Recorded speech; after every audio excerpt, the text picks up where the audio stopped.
Good morning, everyone. Welcome to your weekly podcast, Knowledge Empowers. With you, as always, is me, Kat. Annyeonghaseyo. Then we have Baruch. Hello, hello, hello. And we have Collage. Dobre rano, dobre rano, dobre rano. Good morning, everyone. And you would not believe it, with the sentence he started just before I hit the record button, he said, "Well, I am on vacation." And so my reaction was like, I can't believe you said that out loud. Unbelievable. But see, this is the dedication. I'm on vacation and recording. When you were on vacation, you were not recording. So I was far, far away when I was on vacation. On an technology doesn't island, know distance. That's true. somewhere on a desert island, Guys, I have prepared for you a very tricky question. Is it possible to manage your manager?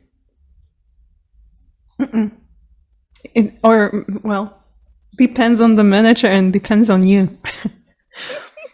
Depends what you mean by manage. We effectively question every word in that question. Should I provide you a simple answer or a more like elaborated answer? Well, give me first the definitions of those. First is like, no. And then let's start with the elaborated one. So I would actually tackle this part a little bit differently. And I would tackle it from the perspective of put yourself in the shoes of the manager. So first of all, manager is an alone person, like the bottleneck between his or her team versus, let's say, the upper management or company strategy, etc. And that one person, just like really one person needs to deal with whatever any of his or her teammates are struggling with, their career, their development stuff, their performances, one-on-ones, and then whatever comes from up as well, and so on and so forth. So I would more look at it from the point how you can help your own manager, that as a team you are stronger and make the life a little bit easier for the manager. Let me give you some tips and tricks what you should do to make sure, if you know that your manager, let's say, has team of 6 or even team of 12 people or even more, to make sure that he or she is fully aware of all your hard work, your successes, etc. So I would suggest that you create something like one slider in a PowerPoint, for example. And let's say you would have bi-weekly meetings with your manager, or depends how often you need to have a meeting with your manager, whether it's weekly, bi-weekly, once in 3 weeks, etc. And make sure to write down like things that your highlights in these past 2 weeks. Let's say if you have the meeting once in 2 weeks, your highlights in those 2 weeks, like what you achieved, what have been done, etc. Even if you did receive some awards, put them there, as well as what you are going to concentrate and prioritize for the upcoming 2 weeks. And somewhere there also a line in the conversation, is there anything I can help you with? Right? Whatever you can do or help to the manager, as they are pretty busy. Maybe there are some opportunities you are not even aware that you could take over. Yes, Baruch?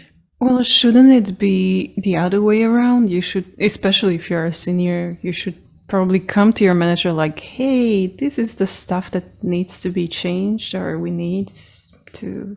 No, it should be, hey, we need this stuff and it's done. Oh, is it? So, okay, Kat, so how would you... The same goes for, I mean, if you need to present your successes or your finished work to your manager, I think that's not how it's supposed to be. Your manager should be catching you when you're doing something correctly and and give you appreciation for that. So I feel like your manager is not doing a good job at all when you need to present yourself like, this is what I've completed and na. Your manager should be just next to you when you complete it. Like, oh, that was great. Thank you for that. It's obvious Kolach wasn't a manager. So why I'm saying this, I had 29 people reporting to me. And no matter how hard I've tried, I wasn't able to capture every success of every of my employees. It's way too many people to handle with all the work that is coming to you. That's why I'm saying as a tip that if you have it on a slide and then when you have that one-on-one and you present, because there is really no chance for manager to capture it. Of course, I celebrated it. I did, but it wasn't possible to capture it. Yeah, wasn't. that doesn't mean that actually you found a way how you can cooperate with 29 people, but I don't think that that is effective manager. Like, you working with 29 people, there is no fucking way that you're gonna be able to work or collaborate with 29 people. That's already like too much. And your team should be much, much smaller. I agree. So But we know the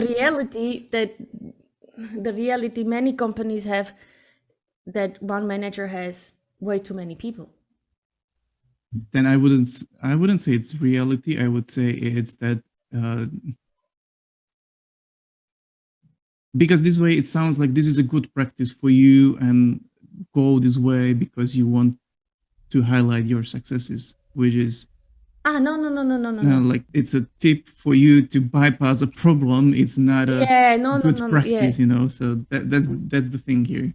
And another thing is, like you said, collage. Maybe you need to go to your manager. I've done this, and they will just praise you. But it depends on the job. There are some people who have jobs you cannot just do whatever you please. Even though it might be a great thing, it could affect the whole team or even whole department. So it should be discussed with the manager first. So I don't think so. If you work in a different setup, or if you work in a proper setup where teams are self-organized and people are self-empowered, this is how the work is actually done. I think we are going back to, ideal situation and reality. So, well, yeah. But again, you are asking for approval. I like to do and ask for forgiveness, as it said. Sometimes, because otherwise, if I'm still waiting for someone's approval just to tell me, yes, go ahead, it's going to take like 2 more weeks, mainly when you have like 29 people. And now if 29 people come with your request, please approve me this, if I can do this, you're not going to manage it. You're not going to finish your work as an employee, regular. That's why I said at the beginning, because it depends on the person, it depends on the manager. Some managers have a little bit of SMEs in them, right? So they want to be included in any kind of more technical discussions. You can be both an SME and a manager, but it depends on, of course, how big your team is. Mm-hmm. If you are a team of 2, 3, 4, doable, probably doable. But if you are more than that, that's very hard to distinguish like what to do first. It's just too much work and you're literally doing 2 jobs. And at the end, I already see a burnout somewhere at the end. Like eventually you will give a priority to either one role or to the other role. But you won't be able to keep both at the same level with the same subject matter expert, either being a professional or being the manager, or let's say individual contributor and a manager. That would be very hard. From my perspective, I would probably split those roles. I wouldn't like to be a people manager and SME at the same time, because it would look like I'm hoarding the authority here. And suddenly whatever you need to approve, this would actually create this sort of background, voice like, okay, you need an approval, you need to go to that person and that person only, and nobody else is able to like approve or work with you on that because you need that one person. So Rather, I would split it so that the authority is distributed around the team and the empowerment is more available there. Correct. And also what Kolaj mentioned, that you should reach out to manager with statements, this is what I found out and we already worked on it. But you can also do it the other way around, because when you have that manager who has really an overview of the entire team, by which not necessarily you might have because of your particular job, you can actually use the manager that, listen, I found out following items, but I don't have the skill or I don't have the knowledge of how to fix it. But do we have anyone in a team who has it? And that's what manager has the overview of, and can actually say, yes, we have this, and this member, or can reach out to other teams, etc., and can help you out with creating a new project, etc. And you definitely can reach out to your manager or leader or whoever it is with, hey, I've done this and I need you to do these steps. Like, I know that you are empowered, that you are capable of this, like this is your responsibility, and you need to do this and this and this so that we can fix it. And that's also a valid attitude. So let me ask you a different question. So now we covered like some hints and tips. If we have a collaborative manager, but what if we have a manager who is just on the position, right? Let's say an ego booster position. I'm a manager who is more. And no matter how hard you try, no matter the work you do, there is no recognition from that manager towards you. You are not capable to go through that manager. What would you do? Abort. Really, I was just listening to a friend of mine who worked in a small company, and the manager, who was basically also the company owner or apartment owner or something like that. It was a really small firm of about 8-10 people, and they've had a person like this leading the company. Oh, surprise, they all left. Or like 8 out of 10 people left. So that's what happens, and when they've got a feedback to that person, she was the feedback was like, well, no, it's like, I'm giving you the environment to grow, so it's natural that you want to leave. First defense, and the second defense, like when somebody had really approached her with this voice done mistakenly, her reply was, it's not my fault, it's yours. So yeah, if you have somebody who is there from the position of authority and want to exercise the authority, you will get probably tired of that shit. Very soon. You'll probably want to change it. Yeah. But isn't it a company, whether a small or big, whether a corporation or a small company, has this type of a manager? And if you're a senior, would you do anything about it before you abort?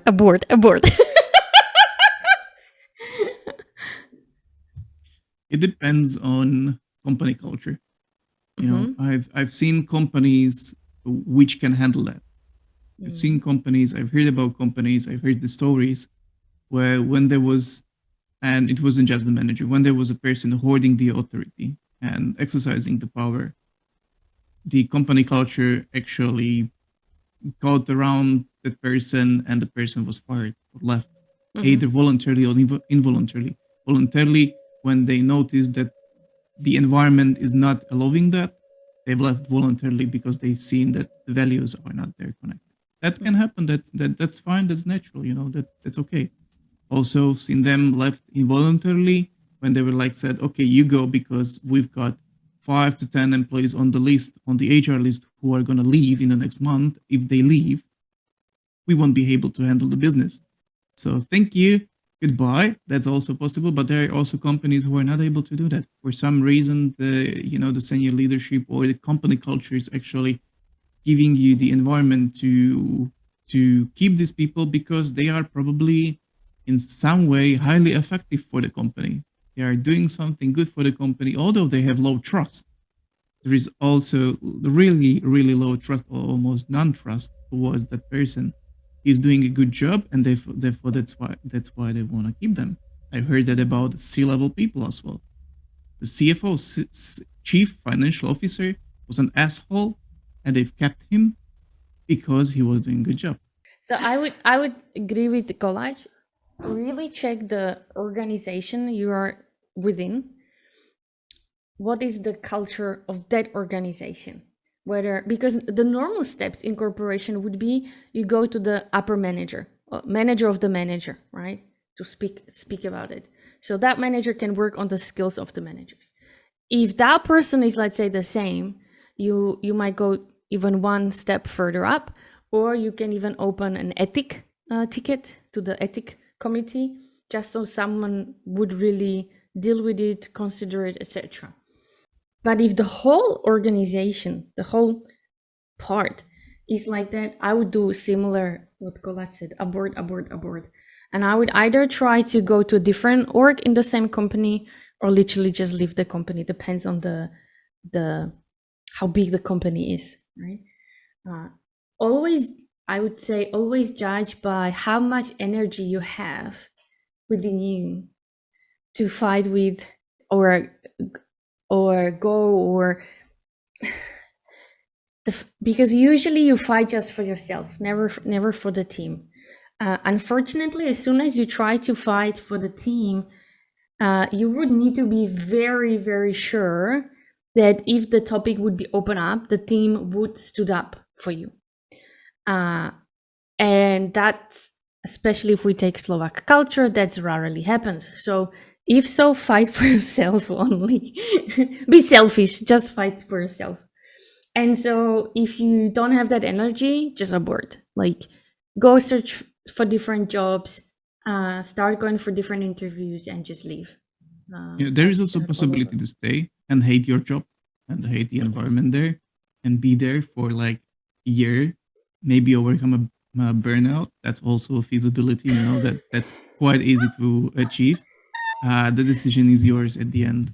At the end of the day, you need to decide what you want to do. Yeah, and you can also bring that energy back home. That's also amazing. Yeah. Well, that's the thing. You carry any shit which happens in the work to your home as well. So be careful about it. Yeah.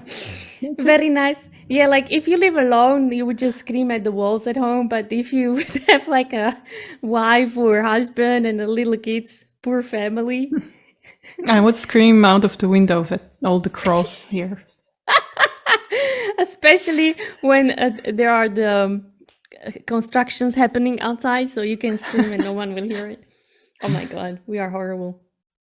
But yes, so in case you don't have a supportive manager, either like Colette said, abort, or you can do something about it if you know that the organization really wants to do something about it. Let me bring up a third option. What if the manager is afraid of you? Because that person might see you as a potential competitor. I think this one is, you could still go through collaboration as in the first case. But that person, if they see you as a competitor, then I think their mindset is not right. It's not your problem. Well, it is your problem, but it influences you, right? So yes. So it is your problem, but at the same time, you can try to do your best to collaborate with a person, but at the same time, you can try to show your potential to, I would say, higher ups after some time. Not immediately, because again, I think that person would see it as a threat. But consistently prove you are great expert in your field, and you know what you're doing, and that you want to go higher, and you have potential to do more. I have a different perspective on that. When we are afraid of something, we usually either fight it or fly, or we freeze for a moment. When it comes to a manager being afraid of something, I guess he may try to either flee or fight again. Like it's our common nature to do this when we feel the fear. So either the manager will try to move you to a different department or move himself to a different department or like do something with this fling, somehow to escape it. Or again, we will end up with that he's trying to fight you, and that's gonna end up again with by using his power and authority because I said so. You were gonna do that, and that's something what we told before. So again, you will probably experience that there is some power struggle or power play in motion, and again, you have those options we mentioned before. And when it comes to any fleeing, I think that's fine unless you are felt no that's gonna be fine because well that's gonna be a natural like somehow development either you or of the manager. Or you can do similar what Baruch said, really work on your visibility. So check how big your organization is, right? Build your name, strong visibility, show your capabilities, that no matter what the manager will say about you, people will simply not believe it because of your actions. And later, when opportunity comes, fly, take the opportunity, go away. It's not healthy to be under such a manager because you are then limited. Just because that person is afraid of you, you are limited. You are not able to shine. You are not able to show all of your possibilities or capabilities, whatever thing is in you. So definitely, but work on your visibility, but in a nice and polite way. Never harm anyone else, even though someone is harming you. And even if people would approach you like, hey, listen, I've heard the manager said this and that about you, then you can just say, you can ask like, do you have the same experience with me? If they say no, then I'm still good.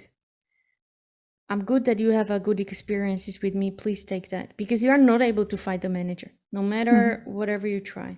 Here is again question like, would you stay in a company which has culture like that or allows build culture like this, of culture of rumors when one person comes and goes and bullshits about the others? Okay, let's be honest here. It did happen to me. In this case, it was just this one person. But I had like really good relationship with the rest of the management, right? And I was able to fight for my own team, and I was able to get all the achievements my team could get. So even though he was against me, fair enough, you don't need to like me, but my team was happy and they saw me the way I am, I was still fine. Like it would be a different story if he would jeopardize the work, the performance of the team. That would be a different story. If he was just against me as a person, I can deal with that because my people were way more important for me than anything else. But the other managers knew about me, and he also was careful of to whom he talked about me badly. So if I would be, let's say, a newbie in the company and this would be happening and I would not know anyone, I would go away. I don't want to stay in such a environment. But if you are like years and you're growing in that organization and you know the people, you know who are the influencers, who are the SMEs, then you're trying together. This is so like the circumstantial. Ice is, it's like the ice is so thin, and then it's really go like, what are you playing and what do you want to get? It's very hard to just say go this way, that way. Like the best would be, like you said, otvorena hra is like this and that, but that's exactly why you've joined it. That's what drawn you in. Like that's exactly what I would like to work at a company like that, because it's possible and it's doable and it's about people with strengths, right? Same is now in my team. Like we are so many individuals, but each of us has total different skill sets, and together we're shining like a very strong team. And I'm just keep enjoying it for these past 4 years. It's unbelievable and I still can't believe I found a team like this. It was just pure luck. But yeah, it's the ice is so thin to make that decision to go there or there. Guys, again, the decision is up to you to make. So we did cover 3 areas. Is it possible to manage your manager? What to do if your manager is very collaborative? What to do if the manager is not collaborative at all? And what to do if the manager is afraid of you? So the priorities or the decisions we keep on you. But the tips and tricks you could take from what you've heard today, and the rest we leave up on you. And if you have other tips and tricks, please share that with us on the comments. And with that, I'm gonna say 수고하셨습니다. Bye bye.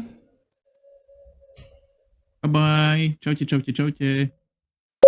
This podcast represents our own opinions, experience, and our own ideas.